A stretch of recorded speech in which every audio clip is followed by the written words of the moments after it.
You know, when the live action Lion King movie came out in 2019, I wasn't overly angry about it. I thought it was stupid and creatively bankrupt, but I didn't have a major emotional attachment to the Lion King. It was before my time. I was born in the early 2000s. I didn't get to see the Lion King in theaters. It didn't change my life or my view of art in that way. It just wasn't that movie for me. That movie for me was How to Train Your Dragon. I remember the night I saw How to Train Your Dragon for the first time so vividly, it's honestly a little bit surprising to me. It was a Tuesday night. I went with my whole family to a discount theater to see it, and I was blown away. I remember going home and sneaking onto my mom's laptop to go onto IMDb to learn everything I physically could about this movie. I remember playing with my Bionicles and always using the music, well, humming the music, I guess. I always say in my head it was like a movie whenever I played with Bionicles or action figures, but the music from How to Train Your Dragon always made an appearance in some battle or some epic scene I was setting up with my Bionicles or my like Star Wars, the Clone Wars action figures, whatever I had. How to Train Your Dragon's music made an appearance in it. And to me, that movie, that trilogy of movies, its score, its animation, its characters, its world, it is so perfectly crafted that I think it is one of the finest examples of what entertainment should be. There are moments that leave you in awe, there are moments that make you laugh, there are moments that make you cry. The score elevates everything, the animation is used perfectly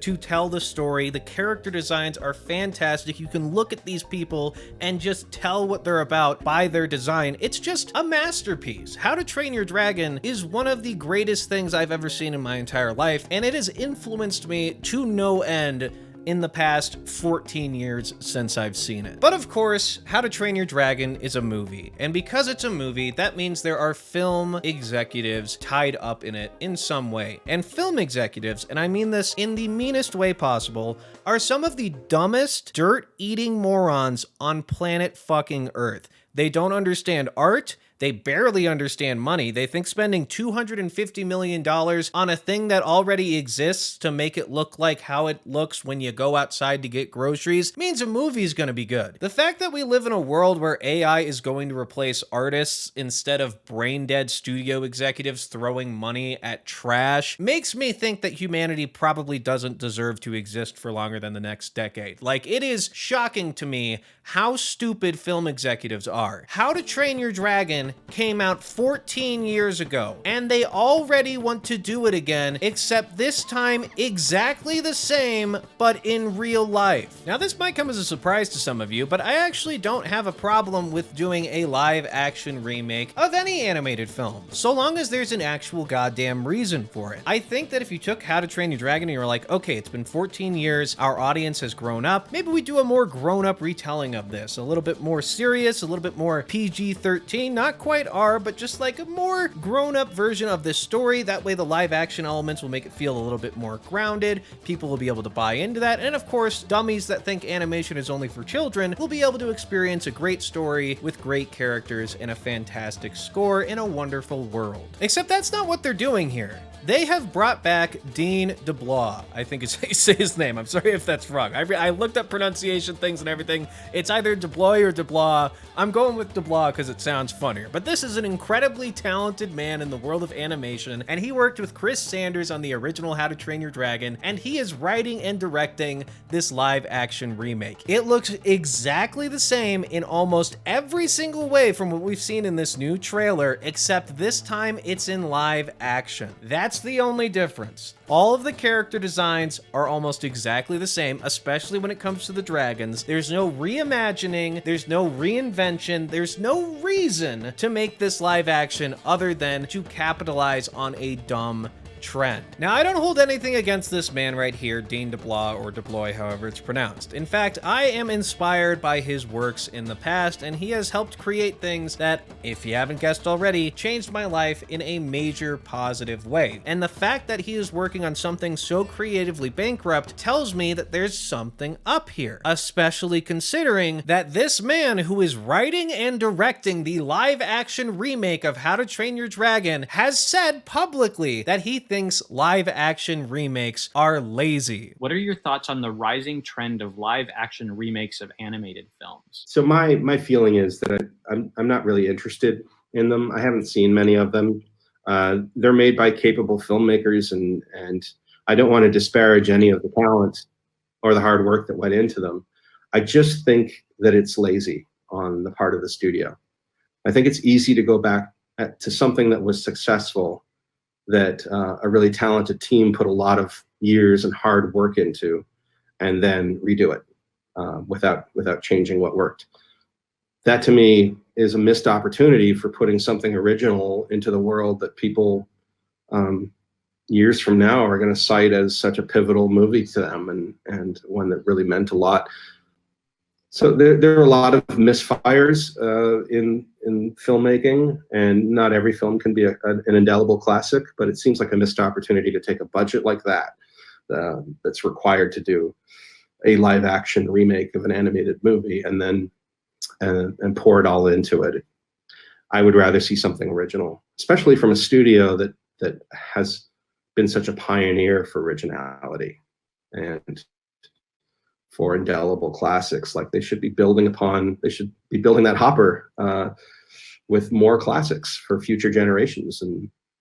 And yeah, so that for me is like that bugs me, is just knowing how well-to-do the studio is, how capable they are of taking risks, and then watching them not take the risks. Yeah, you better make sure to scrub that one off the internet before your big marketing push there, DreamWorks. The fact that your writer and director thinks the thing he is working on is creatively bankrupt and lazy is very telling as to why this is being made at all. I have little to no doubt that this is going to be the exact same movie, told the exact same way, with the only difference being this time there's real people in it and it's shot on real locations instead of animated beautifully. I think it'll be shot well. I think the dragons will look good, if not horrifyingly similar and just a little bit plasticky. And I think the score is going to sound nearly exactly the same because they hired the exact same guy. All right, this isn't a reimagining. This isn't a new spin. This isn't taking it for a new audience or a new direction. This is making the same movie again for money. And thank God artists are getting paid, but if you want to make sure executives don't get paid as much, don't see this shit. Now, I know this video has sounded like I've been really mad and angry and sad and upset, and that's kind of true. I hate seeing something that I love so much being solely just for money because executives don't trust artists to make new and interesting things. But the fact is, I'm really proud of humanity recently with how they've been responding to terrible cash-in movies. Remember The Crow? Massive bomb. Horrible cash-in, doesn't make any sense to do that, make something new stupid. Red One, completely soulless slop, has bombed horribly. It just looks like complete shit, and people were like, you know what? I'm not gonna spend my money on something that looks like complete shit. That's called being a smart consumer. Madam Web lost money and was terrible. Megalopolis was an egotistical journey through Francis Ford Coppola's stupid brain, and it bombed horribly, but also he overspent on it and was also kind of a douchebag. Doesn't matter either way. Joker 2 bombed horribly, and that basically went to prove that Todd Phillips was just copying smarter filmmakers to make the original Joker, which I will stand by is still an entertaining film, but for God's sake, if you've seen Taxi Driver, you've seen a better version of Joker. Then the second one comes out, and it's just a massive pile of shit. Like, don't see it, and people didn't. Like, that makes me happy. That means that we're moving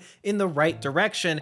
The only problem is when things are familiar, when they're things we know and things we love. Things like How to Train Your Dragon, a series that I've already stated multiple times changed my life for the better and inspired me to do what I do today. Even though I am that inspired by this series and this world, I'm not gonna go see this movie. It's completely creatively bankrupt. I wanna see the new stuff these artists can come up with. For fuck's sake, I wanna see it, and I'm sick of these dumb executives just playing to the lowest common denominator every single time, and it seems like most people are as well. So to all the people that said, fuck you, I'm staying home, or fuck you, I'm gonna go see something good like The Wild Robot, which, get this, was created by Chris Sanders, the guy who also co-wrote and co-directed How to Train Your Dragon. Thank God for all of you that have been voting with your wallet and not going to see shit. Still wish more people went and saw Furiosa. That one was really good, but hey, I'll take not going to see these big piles of crap because they look so bad they're good. Thank you all for doing what you do, and hopefully we can actually make a bit of a difference as things go down the line and these studio executives will learn to trust the artists they are hiring to make art, to make new and interesting things. It won't always work,